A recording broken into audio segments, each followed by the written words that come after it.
All right, well, Ethereum has long trailed behind Bitcoin as the world's second most valuable cryptocurrency. But some in the crypto community argue that Ether is destined for the top spot. Proponents of the coin argue that it could pull ahead of Bitcoin in a move that's commonly referred to as the flippening.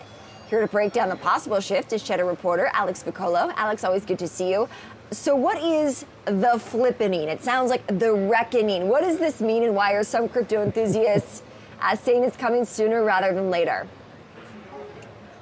Hey, Kristen. So the flippening is basically just when the market cap of Ethereum exceeds the market cap of Bitcoin.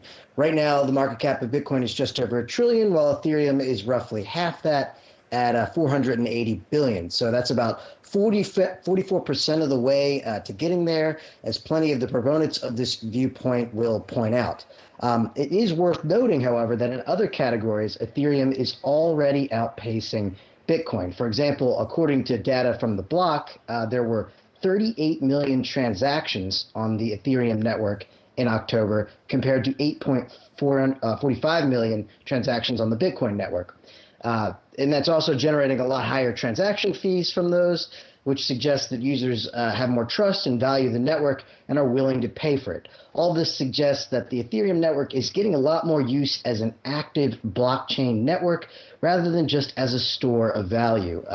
Many believe this says that there is a more appreciation potential for Ethereum than Bitcoin in the long run. So this is interesting. What advantages, Alex, does Ethereum, that network, have over the Bitcoin network, according to its defenders?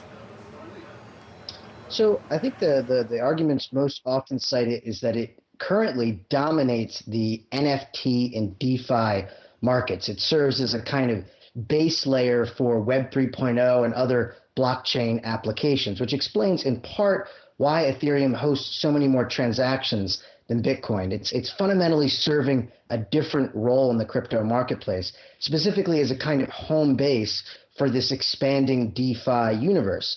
And that's something that's often forgotten.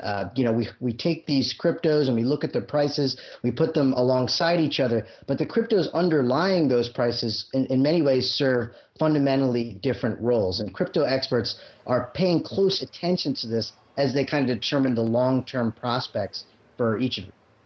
What are some of the challenges, though, Alex, that is holding Ethereum back right now?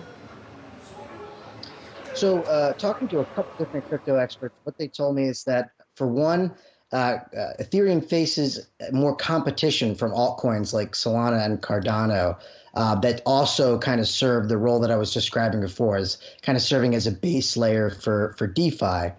There's also less likelihood of a winner-take-all situation. Realistically, DeFi is decentralized. There could be many blockchains that are operating it at any given time, which compares to Bitcoin, which when it comes to serving as a non-sovereign store of value, it really has that locked down.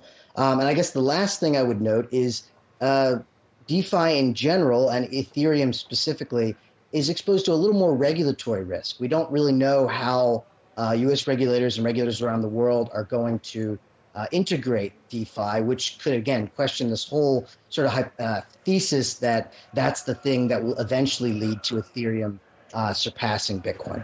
All right. Cheddar reporter Alex Vuocolo with that report.